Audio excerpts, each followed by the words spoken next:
The Winchester Mystery House stood like a puzzle with no solution. Located in San Jose, it defied every architectural rule ever known to man. Sarah Winchester inherited a rifle fortune soaked in blood. Convinced she was cursed, she built a mansion to confuse vengeful spirits forever. Rooms appeared overnight, hallways shifted by morning. The construction never paused, not for holidays, not for illness, not even for sleep. Workers labored under her strange instructions, often tearing down what they'd just finished.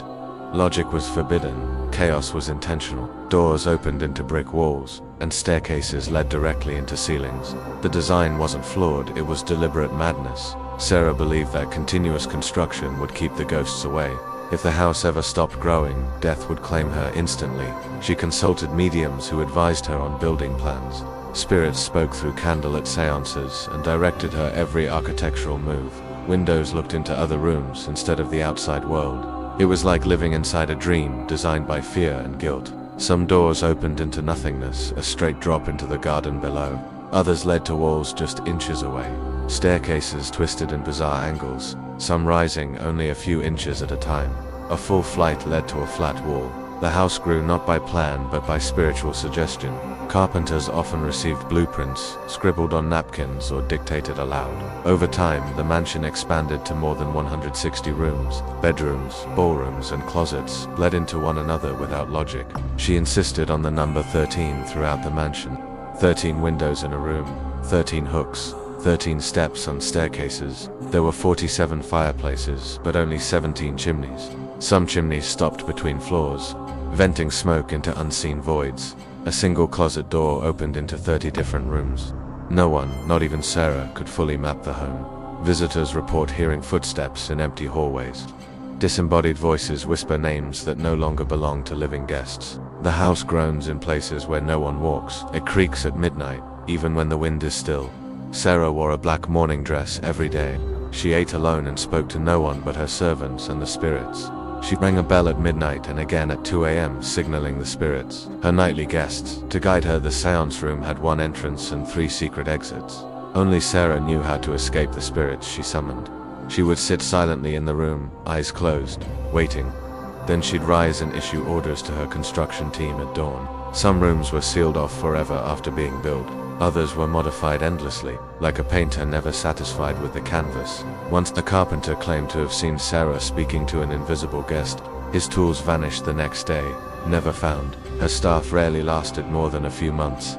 Many claim to see shadows move without light and feel icy hands at night. Guests today report sudden chills and feelings of being watched. Cameras malfunction and orbs appear in photos taken inside. The house has 10,000 windows, but some are installed in the floors. Light filters strangely through its twisted structure. A staircase climbs 7 steps, then abruptly descends 11. It ends at a solid wall, another trap for wandering souls.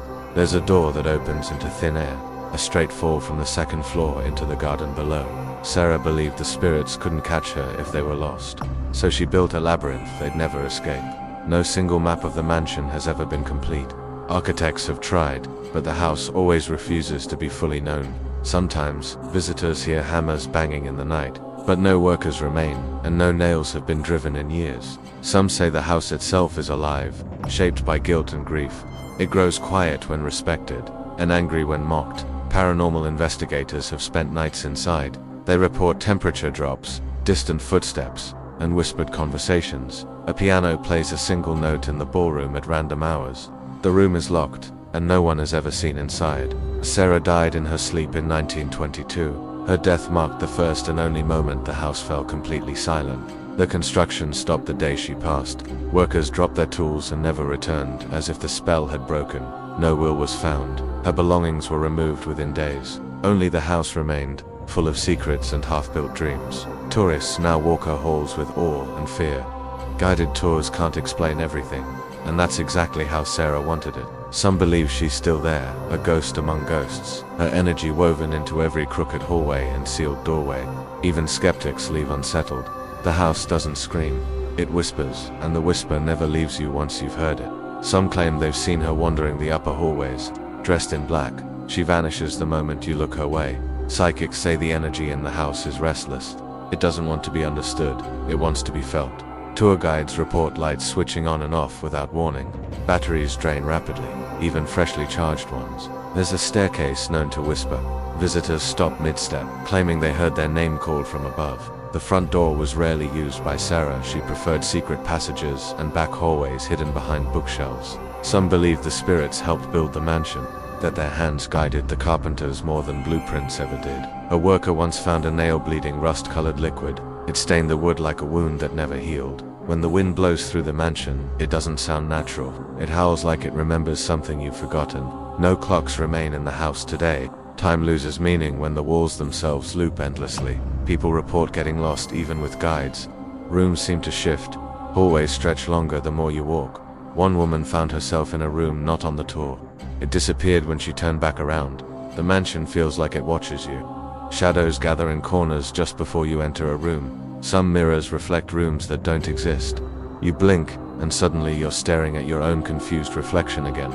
Tourists leave notes tucked into walls, begging Sarah for protection. Some claim their dreams are haunted afterward. Musicians have tried recording in the ballroom. Every attempt captures whispers between the notes, voices no one can place. On full moons, the house seems louder.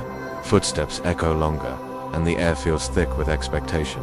A chandelier once fell inches from a guide's head. It had hung safely for decades until that moment. Security cameras catch flickers of motion at night. Blurs of grey or black, shaped like people, gone in a flash. Children cry near the attic for no reason. Parents claim their kids say someone is whispering from the ceiling. A guest fainted upon entering the seance room. When revived, they said, "She asked why I came back." The house expands in your memory.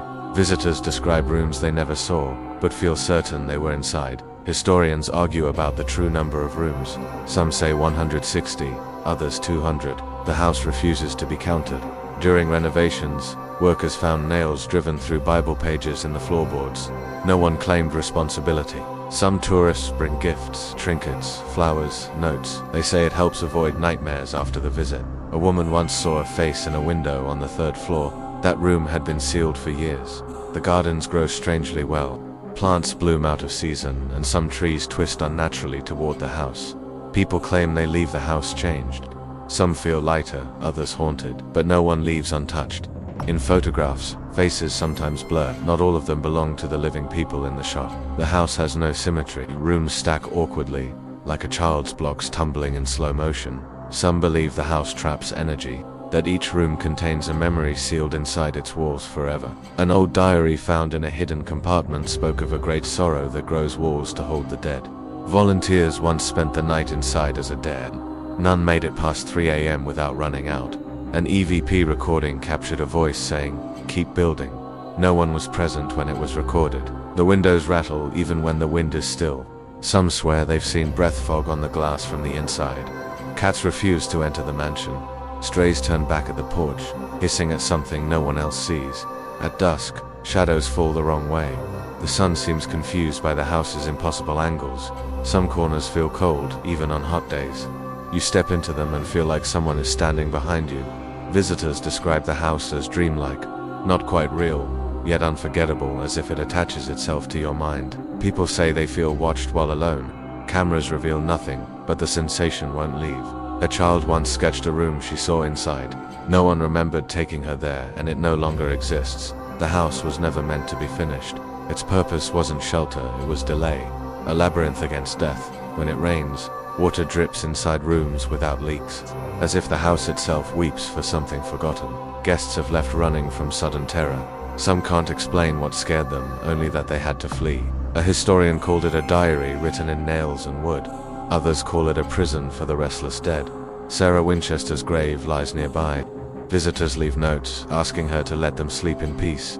Lights flicker when people mention her name, especially if they question her motives out loud. A psychic claimed the house holds a doorway to the afterlife, not open, but always near. A tour guide once vanished for 30 minutes. She returned from a sealed room with no memory of leaving the group. Guests have described Darcia Vu in rooms they've never entered, as if their soul had walked there before. Some believe the house chooses who sees what, that each visit is a unique illusion tailored to its guest. The silence inside is never complete.